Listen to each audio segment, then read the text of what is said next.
there are stories that chill you not just because of what happened, but because of what didn't, because of what was never found, because of what still lurks in the unanswered. This is one of them. Noida, India. 15th May 2008. A seemingly ordinary evening. In apartment L32 of Jalvayu Vihar. A family of 3 respected dentists and their 13-year-old daughter settled into their nightly routines. Peaceful, predictable, or so it seemed. Aarushi Talwar, 13 years old, bright, brilliant, full of life. She had just received her birthday present, a shiny Sony camera. Her excitement was captured in the last photograph she ever took at exactly 10:10 p.m., smiling with her parents. It was supposed to be a memory. Instead, it became a haunting timestamp. Later that night, around 11 p.m., her mother, Dr. Nupur Talwar, peaked in Aarushi, was in bed, reading a Chetan Bhagat novel. The light was on, the air still. Midnight passed, and something changed. Arushi's phone buzzed. A friend, Anmol, called her.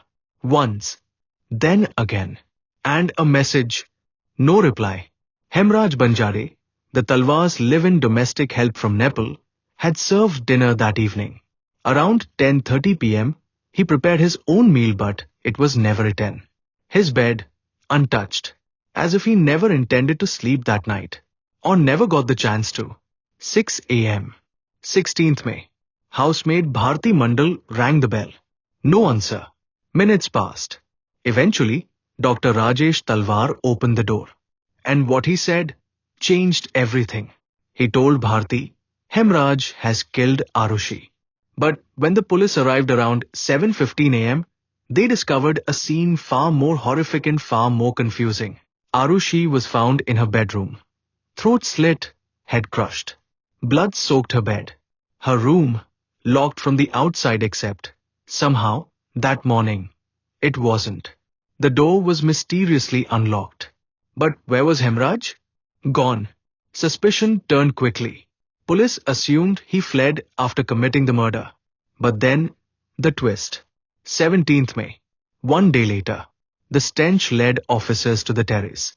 Locked. They broke it open.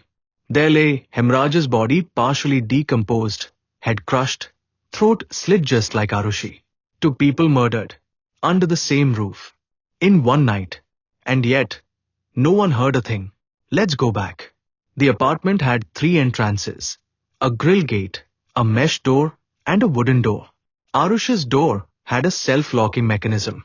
The only people with the keys were her parents. Hemraj's room had 2 access points, including one from outside. The security setup was tight, too tight for a stranger to slip in unnoticed. And yet, someone did. Or did they? The investigation began, and quickly unraveled. Officers allowed neighbors and journalists into the apartment before collecting evidence. 22 out of 24 fingerprint samples? Useless. The Talwars were being watched. Every expression, every word, judged by cameras. Dr. Rajesh Talwar was arrested within a week. The media exploded. Honor killing, they claimed. Rage, they speculated.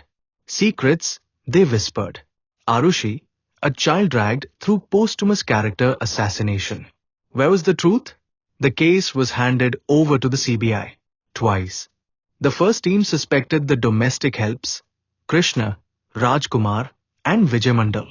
Narco-analysis seemed to indicate guilt. But confessions obtained under drugs? Inadmissible. No real evidence. They were released. Then came the second CBI team. They changed everything. The parents, once victims, were back under suspicion. This time, the story went darker. They theorized that Dr. Rajesh Talwar walked in on something inappropriate. Aarushi and Hemraj. In a fit of rage, he attacked. Nupur joined in.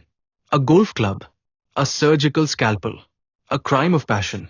But no blood on the golf stick, no recovered scalpel, no DNA, no eyewitnesses. Yet in 2013, the trial court convicted them. Life imprisonment. For both. circumstantial evidence. That's all they had. Then, 4 years later acquitted. The Allahabad High Court found gaping holes in the CBI's case. Evidence tampered. Witnesses coached. Forensic errors. A complete breakdown of justice. The Talwars walked free. But were they? The CBI didn't stop. Nor did Hemraj's widow, Khumkala. Both filed appeals. The Supreme Court agreed to hear them. To this day, the case remains unresolved. And here's the part that haunts you. No motive has ever been proven. No weapon has ever been found. No confession has ever stood in court. Two people were murdered in a locked house, under the same roof as two adults who swear they heard nothing. There was blood on a whiskey bottle. Aarushi's phone was found far away. A pillowcase said to have Hemraj's blood turned out to be a lab error. A second unknown female's DNA, never identified. And a bloody handprint on the terrace? Never tested. Even Hemraj had told a social worker he feared for his life. Weeks before he died, he knew something. Today, the house has new residents. The grill gate, the one removed by the Talwars a year after the murders, is gone. The memories are not. Innocence lost. Justice never found. The Aarushi Hemraj double murder case isn't just a mystery. It's a tragedy wrapped in silence. A wound that refuses to heal. And a reminder that sometimes the scariest stories are the real ones. Who killed Aarushi and Hemraj? No one knows. But someone does. The Noida double murder, a home to deaths and no answers. Subscribe for more real unsolved horror stories.